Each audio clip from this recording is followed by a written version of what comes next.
میرے ہاتھ میں قلم ہے، میرے ہاتھ میں قلم ہے، میرے ذہن میں اجالا،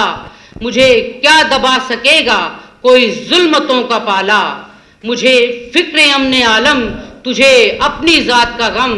میں طلوع ہو رہا ہوں تو غروب ہونے والا۔ معروف انقلابی شاعر حبیب جالب مرحوم کی صاحبزادی طاہرہ حبیب جالب نے 13 مارچ کو کراچی پریس کلب میں حبیب جالب کی برسی اور 24 مارچ کو آرٹس کونسل کراچی میں جشن جالب کے انعقاد کا اعلان کرتے ہوئے کہا ہے کہ برصغیر میں جب بھی ظلم و جبر کے خلاف بات ہو، ہر چیز میں جالب کا کلام ہی سننے کو ملتا ہے۔ جالب صاحب نے ہمیشہ اپنے قلم کی حرمت کو قائم رکھا اور کسی بھی نہج پر سمجھوتا نہیں کیا۔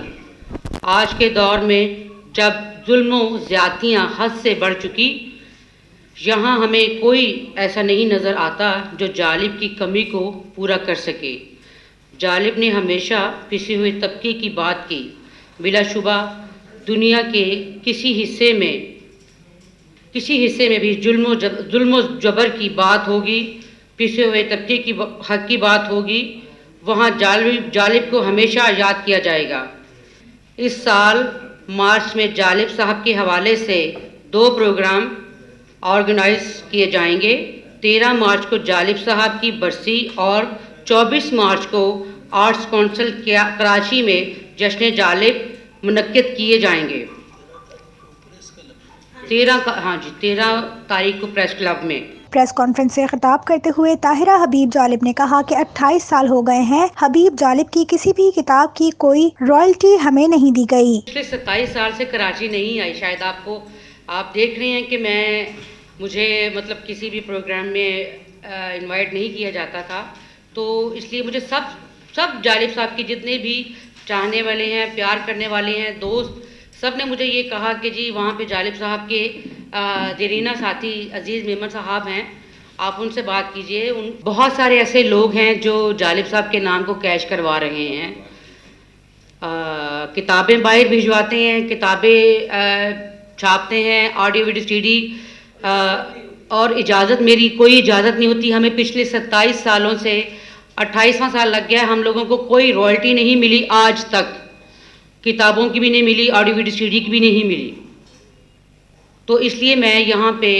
کیونکہ میں جالب صاحب کی بیٹی ہونے کے ناطے میرا حق ہے کہ میں یہاں پہ آ کر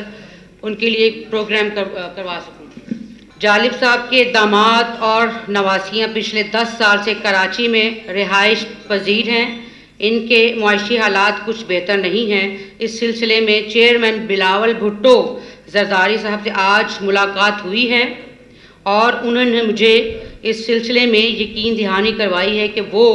مجھے مایوس نہیں کریں گے۔ اس موقع پر عبدالعزیز میمن نے کہا کہ میں بھٹو کی بیٹی کو منع نہیں کر سکا، جالب صاحب کی بیٹی کو کیسے منع کرتا۔ 12 مارچ کو برسی منانے کا مقصد جالب کے پیغام کو زندہ کرنا ہے۔ مسئلہ یہ ہے کہ کوئی معاشی مسئلہ نہیں ہے، نہ پیسوں کا مسئلہ ہے، نہ کوئی بات ہے، صرف جو ہے نا جالب صاحب کے نظریے کو اجاگر کرنا ہے، اور ان کی بیٹی آئی ہے تو اس لیے میں منع بھی نہیں کر سکا۔ جب بھٹو صاحب کی بیٹی کو منع نہیں کیا تو ان کو کیا منع کر۔ جالب صاحب کے کلام کو ہم لے کے طاہرہ بیٹی کی آواز میں اس کو ریکارڈ کرائیں گے، سارا کچھ کریں گے، اور ہم نے 13 تاریخ کو جو برسی بھی رکھی ہے اس کا بھی مقصد یہی ہے کہ جالب کو ہے نا پھر عوام کو جگانا ہے جالب کی آواز سے۔ بات سنیں نا، جو بھی گورنمنٹ میں ہوا، اگر کوئی کام لینا ہے تو آپ اسی کے پاس جائیں گے۔ میرے پاس آئے، میں نے تو گورنمنٹ والی بات نہیں کی، میں نے ان سے کہا کام جو ضرور میں جو کر سکتا ہوں کروں گا، مگر جرنلی جو ہے نا اب حکومت جو بھی ہوگی آپ اسی کے پاس جائیں گے نا، چاہے وہ سندھ حکومت ہو یا سینٹرل گورنمنٹ ہو، یا جس کے کام کرنا ہے اس کے لیے تو مجبوری ہماری ہے کہ یہ